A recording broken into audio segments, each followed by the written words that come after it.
Hello दोस्तों, so once again welcome back on my YouTube channel aspirant Sarika में। तो आज मैं आपको यूपीपी के जो डीवीपीएसटी चल रहे हैं उससे रिलेटेड पूरा प्रोसेस बताऊंगी कि कैसा हुआ मेरा और कैसा और लोगों का भी जा रहा है। हालांकि कुछ लोगों के कमेंट्स आते हैं कि ये सब क्या है, क्या ज़रूरत है, ये वो, बट देखिए कुछ भी है, लेकिन एक ना सबको क्यूरियोसिटी रहती है। मेरा सेकंड डे था, 26 से स्टार्ट था, 27 को मेरा था, तो मैं भी सोच रही थी कि 26 को जिसका भी है मुझे बताएं कि कैसे क्या हो रहा है। एक रहता ही है यार। तो आई होप आप लोगों को ये वीडियो पसंद आए, आप लोगों के लिए ये हेल्पफुल रहे। जो लोग कह रहे हैं कहने दो, बट जिन लोगों को देखना है एक्सपीरियंस एक साझा करने जा रही हूँ मैं, तो आप लोग अपना देख लेना। कुछ जिन लोगों का थोड़ी मार्जिन से रह जा रहा है उन लोगों के लिए बेनिफिट ही रहेगा, या जाने से पहले आप लोग देख लेंगे कि कहाँ कैसा प्रोसेस चल रहा है, तो कुछ हमें अच्छा ही सीखने को मिलता है। मेरा 27 को था, 26 का मैं वेट कर रही थी कि कैसा जा रहा है। हाँ, मेरी फ्रेंड मतलब एक है मेरी जान पहचान में ही है, तो उसका 26 को था, मेरी होम डिस्ट्रिक्ट की है। तो मुझे जानना था कि वहाँ कैसे क्या प्रोसेस चल रहा है, तो मैंने उससे पूछा, मुझे काफ़ी हेल्प मिली। और एक दो वीडियोस मैंने जाने से पहले देखी थी यूट्यूब पर ही, तो उससे भी पता चला कि कैसा क्या प्रोसेस चल रहा है। बट वो अदर डिस्ट्रिक्ट की थी, तो हर जगह का अलग अलग अपना प्रोसेस होता है। और मौसम बहुत ख़राब हो गया था 27 का, हर जगह अलग अलग था। हमारे यहाँ मैं मुरादाबाद से हूँ, मुरादाबाद में मेरा डीवीपीएसटी हुआ। तो जो डीवीपीएसटी हुआ था उस दिन ठंड ज़्यादा ही बढ़ गई थी। आज भी बहुत ठंड है, बारिश हो रही है देख ही रहे होंगे कितना मैंने कपड़े वपड़े पहन रखे हैं। तो बस यही है। चलिए आते हैं अपने मेन पॉइंट पर कि कैसे क्या प्रोसेस हो रहा है। तो डीवी जो है वो मैं एक तो ना डीवी का डॉक्यूमेंट्स वाली वीडियो, इस वीडियो के बाद में एक छोटी सी वीडियो मेरे पास एक और सेट पड़ा है, मैं उसका बता दूंगी किस सीक्वेंस में लगाना है। ठीक है, वैसे हालांकि वो वहाँ बता दे रहे हैं, बट अपना प्रिपेयर होके जाना पहले से ही तो अच्छा रहेगा। वो वीडियो में एक छोटी सी वीडियो बनेगी 1-2 मिनट की, वो मैं बना दूंगी। बट मैं वीडियो स्टार्ट करती हूँ, मतलब जो मेन टॉपिक है। सबसे पहले क्या है कि आप लोगों के लिए 9 बजे एंट्री होगी, मुरादाबाद या कहीं पर भी हो, सबका यही प्रोसेस सेम है। अलग अलग अपने अपने जो ऑफिसर्स हैं वो अलग अलग कर रहे हैं। सबसे पहले हमने एंट्री ली, एंट्री लेने के बाद वही 9 बजे तक आप लोग 9 बजे से भी लेट हो जा रहे हैं तो कोई दिक्कत नहीं है। ऐसे हड़बड़ी में मत आना कि मैं लेट हो रहा हूँ, क्योंकि मेरे साथ में ही बच्चे थे तो काफ़ी लेट भी आ रहे थे। और एक लड़की बेचारी कह रही थी मैं एक्स्ट्रा पैसे देकर आई हूँ, ये वो, और यहाँ पर तो एंट्री हो रही है। मैंने कहा हाँ, तो ज़्यादा हड़बड़ी नहीं मचानी है। अगर आप लेट भी हो रहे हैं तो आराम से आएँ 10 बजे तक, फिर भी टाइम से पहुँचने की पूरी कोशिश करें, कभी कहीं कहीं पर प्रॉब्लम हो। बट ठीक है, 10-15 मिनट अगर लेट हो रहे हैं तो कोई नहीं, 9-9:30 बजे तक आप एंट्री ले लें। वहाँ पर आपको ना दल के हिसाब से बैठाएंगे, आप एंट्री ले लेंगे। एंट्री लेने के बाद में लिस्ट लगी हुई होगी। हमारे में 3 दल थे, दल 1, दल 2, दल 3, तो हर एक दल में 50 बच्चे हो रहे हैं। मेरा जो दल था वो 2 दल था और मेरा 44 नंबर था, 50 में से मेरा 44 नंबर था, लास्ट ही था। और हर एक दल में से 15-15 बच्चे, बाद में 10-10 बच्चों को लेके जाया जा रहा था अंदर डीवीपीएसटी के लिए। तो मैंने एक शॉर्ट्स भी डाल रखा है, उसमें मैंने दिखाया है कि मतलब हम लोग कैसे लाइन लगा करके बैठे हैं। तो वहाँ पर ना हर अलग किसी जो दल 1 के हैं उनको ब्लू कलर का रिबन से मतलब एक पूरा दे रखा था, आपको एक टोकन मिलेगा, तो वो गले में मतलब डाल लो और उससे दल के हिसाब से बुलाते हैं कि दल इतने से इतने, दल 2 के इतने से इतने यहाँ तक ये लोग चलें। तो हमारा अच्छे से अरेंजमेंट कर रखा था, माइक से सारे जो इंस्ट्रक्शंस हैं वो दी जा रही थी कि ऐसे ऐसे आपको करना है, आपको सीक्वेंस में लगाना है, ये चीज़ आपको चाहिए होगी। ठीक है, फिर उसके बाद में हम लोगों को सीक्वेंस वाइज लेके जाया जा रहा था, दल 1 में से, दल 2 में से, दल 3 में से, जो भी 10 बच्चे थे। वहाँ जाने के बाद में क्या होता है, वहाँ पर एक और लाइन लगती है, मतलब चेकिंग होती है आपके आधार कार्ड से और एडमिट कार्ड, वो मैंडेटरी है, वो मेन है, आधार कार्ड और एडमिट कार्ड। आधार कार्ड का जो बहुत ज़्यादा क्वेरी आ रही है वो आधार कार्ड की ये आ रही है कि आधार कार्ड में क्या है। तो आधार कार्ड को ना आप लोग वेरीफाई कर लें पहले कि आपका जो नंबर लगा हुआ है वो सही है और उस पर OTP आ रही है, उस पर जो भी मैसेजेस हैं जो भी आपके आते हैं वो मतलब है या नहीं है, मतलब वो जो नंबर आपका लगा हुआ है मोबाइल नंबर वो उसमें चालू है या नहीं है। एक तो ये चीज़। फिर आपका वहाँ पर लाइन लगा देंगे, बायोमेट्रिक के लिए थोड़ी लाइन सी है तो बैठा देते हैं। बैठाने के बाद टाइम आता रहता है, 5 बच्चों का बायोमेट्रिक कर लेते हैं, फिर 5 को एक साथ अंदर भेज देते हैं डीवी के लिए, मतलब हाइट वेट और डॉक्यूमेंट्स वेरिफिकेशन के लिए। तो वहाँ बैठा देते हैं वहाँ पर। हाँ, डॉक्यूमेंट्स की मैं बात बता दूँ। डॉक्यूमेंट्स में मैंने बोला भी है, एक सीक्वेंस बना के बता दूँगी। तो सबसे पहले आपको अपना आधार कार्ड, फिर उसके बाद में एप्लीकेशन फॉर्म, फिर हाई स्कूल, फिर इंटर, फिर आपको जाति निवास, अगर जिसका जाति है वो जाति निवास ये लगाया। हम लोगों ने आधार कार्ड बाद में लगा लिया था, तो उन्होंने सब ने अंदर जा करके बोले सब आधार कार्ड बाहर लगा के आए हैं। कोई बाहर कुछ बताता है कि 10th से पहले लगाएं, कुछ कोई तो अंदर जाके उन्होंने सबसे पहले आधार कार्ड ही पहचान पत्र की बोले, जो पहचान पत्र वही तो सबसे पहले लगाना चाहिए। जो ऑफिसर्स थे 5 ऑफिसर्स होंगे, 5 की स्टैंप अलग अलग लगी हुई होंगी। मैंने सबकी पढ़ी थी कौन कौन से ऑफिसर्स रहते, एक फीमेल थी। फिर वहाँ पर सारा कुछ प्रोसेस चल रहा था। फिर वहाँ जब बायोमेट्रिक कराने जाते हैं तो वहाँ पर आपका थंब इम्प्रेशन लेंगे। थोड़ा दिक्कत वहाँ आ रही है, उन लोगों को तो टाइम लग रहा है क्योंकि साइट है, दिक्कत करती है। नेटवर्क प्रॉब्लम जो भी थी, इतनी ठंड हो रही थी, इतनी ठंडी हवा चल रही थी, बहुत ठंड सी लग रही थी कल तो। आज तो और भी ज़्यादा बच्चों के लिए दिक्कत होगी, बारिश भी हो रही है। पर वो अंदर कुछ ना कुछ उन्होंने कराया होगा। 26 को मुरादाबाद में थोड़ा टाइम लगा था। मेरी फ्रेंड है तो 6:30 बजे उनको छोड़ा था, बट 27 को हम लोगों को जल्दी छोड़ दिया था। वो लोग भी कह रहे थे कि कल से प्रोसेस आज जल्दी हो रहा है, जल्दी हो जाएगा, आप लोगों को जल्दी छोड़ दिया जाएगा। और फिर अंदर जा कर के क्या होता है कि हम लोग 5-5 करके अंदर भेज देते हैं।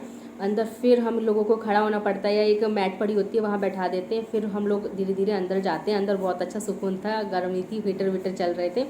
मैं दल 2 की थी, 44 नंबर था, तो फिर मेरा लास्ट में ही हुआ, लास्ट में गई। डीवी हुआ। सबसे पहले मैम थी तो उन्होंने सारे थंब इम्प्रेशन लेते हैं। थंब, ये 4 finger, middle finger, ring finger, और ये सारे पहले राइट फिर लेफ्ट सारे थंब इम्प्रेशन होते हैं। थंब इम्प्रेशन के बाद में फिर आपको दूसरे जो सर बैठे होते हैं उनको ट्रांसफ़र किया जाता है। वो 10th और 12th की मार्कशीट देखते हैं। फिर 3rd नंबर के जो ऑफिसर होते हैं, आई थिंक एक उनमें जो है जो राजकीय विद्यालय होते हैं उनके प्रिंसिपल है, कुछ ऐसे अलग अलग तरीके कहते हैं हर ऑफिसर। एक पुलिस अधीक्षक बल के ऐसे ऐसे करके, तो उनकी सबकी स्टैम्प लगी हुई थी पेपर पर। हमारी फ़ाइल अंदर पहुंचा दी जाती है, तो फिर फाइल के अकॉर्डिंग हमें जाना होता है। तो उन्होंने हमारा जाति और निवास देखा। मैं ओबीसी से हूँ तो मेरा जाति और निवास देखा।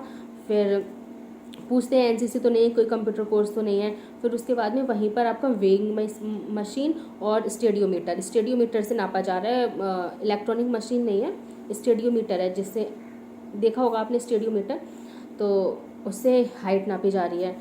मेरे जो दल है दल 2 में 5-6 लड़कियाँ, 5 या 6, मैं मेरे हिसाब से तो 6 थी, बट फिर भी 5 और 6 में मान के चल रही हूँ। तो 5-6 लड़कियाँ ऐसी थी जिनकी हाइट कम आ रही थी। मेरे से जस्ट आगे एक लड़की थी, छोटी सी थी, तो उसको डर लग रहा था। उसने एक पहले भी कभी ना पाई थी, तो वो यही बोल रही थी कि यार यहाँ कम आ रही है, यहाँ कम आ रही है। थोड़ी कम आ जाती है, जो हम लोग नापते हैं वहाँ के नापने से थोड़ी कम आ जाती है। तो वहाँ पर क्या है, कम आ रही थी, तो वो मेरे से आगे थी, बहुत डर रही थी, घबराई हुई सी थी। उसका 43 वेट आया, और थैंक गॉड, मैंने कहा यार इसका हो जाए, बहुत घबरा रही है। क्योंकि एक लड़की का एक्चुअली नहीं हुआ था, तो बाहर जाके बहुत रो रही थी, तो उसको देख के उसकी और वो हो गई कि इसका मतलब कम आ रही है। तो वो उसकी 152.50 आई। फिर उसकी दोबारा नापी, एक बार और सेटिस्फेक्शन के लिए नाप लेते हैं, तो नापी, फिर से वही आई। तो उसको सच्ची सांसों में सांस आई। उनका चल यार थैंक यू तेरे लिए, कॉन्ग्रेचुलेशन, हो गया फाइनली, अब तो फिट है। तो उसका फिट में आ गया। मेरे सामने ही एक फ़ाइल अनफिट की बनाई थी, और जो लोगों को डाउट था कि नहीं हमारी तो इतनी थी, कुछ कह रहे थे मेरा फॉरेस्ट गार्ड में हुई थी तो मेरी बिल्कुल 152 आई थी ये वो। तो उन लड़कियों ने क्या है, उनको ना एक फॉर्म दिया जा रहा था कि वो फॉर्म फिल करेंगे। मैंने पूछा भी इस फॉर्म का मतलब, जब मेरा बाद में साइन हो रहे थे, तो मैंने पूछा भी कि इस फॉर्म का क्या मतलब है। तो वो बोले कि इस फॉर्म से ये है कि आपको एक बार चांस और दिया जाएगा आपकी हाइट के लिए नापने के लिए। उनका ओके। तो मैं अपना प्रोसेस बता देती हूँ। जो प्रोसेस चल रहा था सारे साइन हो जाते हैं। साइन होने के बाद में 5 जो भी अधिकारी होते हैं वो अपने साइन कर देते हैं। फिर आपको जाना होता है वेइंग मशीन पर कि आपका वेट कितना है और आपकी हाइट कितनी है। तो मैं जो है गई और जैकेट वैकेट पहन रखी थी, तो वो सारा कुछ निकलवा देते हैं, शूज़ सॉक्स सब कुछ निकलवाते हैं। और ये जो हमारी पोनी है ना बिल्कुल फ्लैट होनी चाहिए, बल्कि कॉम्ब रख रखा था तो कॉम्ब लगवा दी थी मैंने, कॉम्ब नहीं करा था, मेरा बिल्कुल ही फ्लैट करके गई थी। मुझे पता था कि यूपीएसआई में भी एक बार ये हुआ है। यूपीएसआई में तो थोड़ा डॉक्यूमेंट वेरिफिकेशन थोड़ा हार्ड तरीके से कर रहे थे, यहाँ पे थोड़ी है सुकून है, आराम से नॉर्मल कर रहे हैं, इतना ज़्यादा कोई बड़ा वो नहीं है। तो मेरा जो हाइट था वो मेरा 155 आया वहाँ पर 1-2 इंच कम हो रहा है, 155 मेरा हाइट आया और मेरी 155.9 करके, मतलब 9, और उसमें और हाइट मेरा वेट आया था 51.9 9 मेरा लकी नंबर था, मुझे लगता 0.9 दोनों में 9 था। मैं यूँ जाग के फिर मेरा हो गया। मैंने अपनी जैकेट वैकेट पहनी, फिर उसके बाद में बैठा देते हैं कि आपको अभी नहीं जाना है, साइन होने हैं कंप्यूटर पे। तब आपको कंप्यूटर एक वक्त चल रहा था, वहाँ पर साइन होने हैं तब जाना है। वहाँ आधा घंटा लगा, हम लोग बैठे रहे अंदर ही, चेयर पड़ी हुई थी। तो वहाँ साइन करने के बाद फिर मैं अपनी फ़ाइल में देख रही थी जाके, तो वो बोल रहे कि आप फाइल में देख रहे हो फिट हो। मैंने कहा सब वो तो मुझे पता है कि मैं फिट हूँ, बट मैं ये देख रही हूँ कि जो ये 5 स्टैम्प लगी हुई है यहाँ कौन कौन से अधिकारी हैं ये लोग। अच्छा लगता है, क्यूरियोसिटी लगती है कौन कौन से अधिकारी हैं। आगे को पढ़ना है और भी कुछ करना है, आप लोग भी सब सोच पड़ी रखनी चाहिए। तो बस ये था प्रोसेस हो गया, पूरा कंप्लीट हो गया सब कुछ। और हाँ, एक ना वो नंबर, फ़ोन नंबर और व्हाट्सअप नंबर स्पेशली, और अपना नाम जी वो लिखवा रहे हैं, ताकि मतलब क्या है ना कि कोई बच्चा जैसे कि चला जा रहा है सिग्नेचर करे बिना, तो उनको फ़ोन करके बुला रहे हैं। मेरे 45 नंबर की जो लड़की थी मेरे साथ में, तो वो जो है मैं उसको ढूंढ रही, यार ये आई नहीं, वो बिना साइन करे बाहर चली गई, मतलब जो ग्राउंड है। उसको फिर बाद में फ़ोन करके बुलाया गया, जब मेरे बाद में उसका नंबर आया तब वो थोड़ी घबराहट सी गई कि मुझे क्यों बुलाया गया, क्या घबराहट है। और बाद में बहुत पैनिक भी हो रही थी, बार बार मुझसे पूछ रही थी कि यार ये एक ही जगह साइन करवाए थे ना बाद में। मैंने कहा हाँ, मैंने कहा तुम कहाँ चली गई थी, सब लोग चिक चिक के बोल रहे थे कि बाद में साइन होके जाना है, सारी लड़कियां बैठी थी, मैं भी बैठी थी, देखना चाहिए था। तो बोली, मैंने कहा कोई नहीं है, सिग्नेचर हो गया। फिर उसके बाद में हम लोग ग्राउंड में पूरा ऐसे घूमते रहे, चलो घूमते हैं कैसे क्या होता है। वहाँ हमने बहुत कुछ देखा। ऐसे बाद में जो है ना जो ट्रेनिंग व्रेनिंग चल रही होगी वहाँ, वो लोग अपना ग्राउंड में ट्रेनिंग करने लगे, ग्राउंड खाली करवा लिया, हम लोग घूमे। और हाँ, एक और बात, जो लोग भी लंच लेकर के नहीं जा रहे हैं ना, वो लंच लेकर के जाएं, क्योंकि पहले दिन तो क्या कहते हैं लंच का कोई वो नहीं था, पर बाद में वहाँ पर एक अंदर ना एक दुकान से लगवा दी थी, तो पूड़ी और आलू वहाँ वो बना रहे थे, चाय स्नैक्स वगैरह में ये सब छोटी छोटी चीज़ें जो मटरी वटरी और ये कुरकुरे ये सब होते हैं, नमकीन बिस्किट, ये सब मिल रहे थे। तो वहाँ पूड़ी अगर आपको लगे कि खाना है तो ठीक है खा लेना, बट घर का बेस्ट है, घर का लेकर के जाना खाना। मैं तो घर का लेकर गई थी, क्योंकि मैंने 26 को पूछ लिया था, इसीलिए मैं बोल रही हूँ। इन्फॉर्मेटिव इसलिए रहती है कि आप लोगों को पता चल जाता है कि क्या प्रोसेस चल रहा है, तो आप अपना लंच लेकर के जाए। क्योंकि मेरे बाद वाली जो 45 दल 2 की 45 नंबर की जो लड़की थी, वो खाना लेके नहीं गई थी, वो एक्चुअली वहीं मुरादाबाद लोकल की थी। मैं थोड़े गाँव से पड़ता है, मेरा 20 किलोमीटर पड़ता है मुरादाबाद, तो मैं तो अपना लंच लेकर गई। तो उसने अपने पापा से मंगा लिया था दोपहर में खाना फ़ोन करके। लेकिन कुछ लोग होंगे दूर के होंगे, तो अपना लंच अपने पास लेकर के अपने अपने साथ लेकर के जाएं। वहाँ हमने DVPST होने के बाद में लंच किया। लंच करने के बाद में हमें 1-1.5 घंटे बाद में हमें 4 बजे के आसपास छोड़ दिया कि अब आप लोग जा सकते हैं। जिन लोगों को अनफिट थे उन लोगों का अनफिट में नाम अनाउंस कर दिया, और उसके बाद हमें बोला कि आप लोग जा सकते हैं। फिर हम लोग आ गए। बस अपना लंच लेकर के जाएं, अच्छे से जाएं और अच्छे से DV कराएं। DV अच्छे से हो रहा है, और कुछ अनफिट हो रहे हैं बहुत, 5-6 लड़कियां थी, मैं बता रही हूँ कि उन लोगों का